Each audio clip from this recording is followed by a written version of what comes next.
Olá, meu querido amigo ouvinte dessa rádio maravilhosa que toca a voz da esperança, a Rádio Novo Tempo. Tudo bem com você?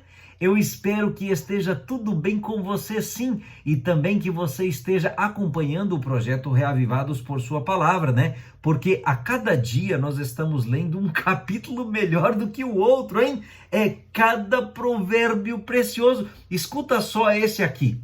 Sem lenha a fogueira se apaga. Sem o caluniador, morre a contenda. Provérbios 26, verso 20. A leitura de hoje é todo o capítulo 26 do livro de Provérbios, mas esse versículo aqui, Provérbios 26, 20, me chamou muito a atenção. Pensa bem, o autor do livro de Provérbios, ele comparou o caluniador, o briguento, o esquentadinho, com a lenha, ou seja, com o combustível pronto para acionar um incêndio. E comparou também a contenda, a briga, o desentendimento com a fogueira. Isso me faz pensar no tamanho das consequências que as nossas atitudes podem ter. Plante uma semente e colherá uma floresta.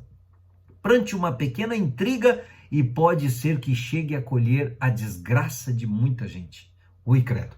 É melhor fazer o contrário, né? Plantar amor para colher literalmente pessoas queridas para o reino de Deus. Pense nisso, amigo ouvinte. Pode ser que você não veja um incêndio na cidade por causa de uma discussãozinha, né, que você tiver, mas saiba você que todas as nossas ações afetam as outras pessoas e podem até mexer no estado de felicidade delas. Você não quer, né, dessa forma prejudicar as pessoas, não é mesmo?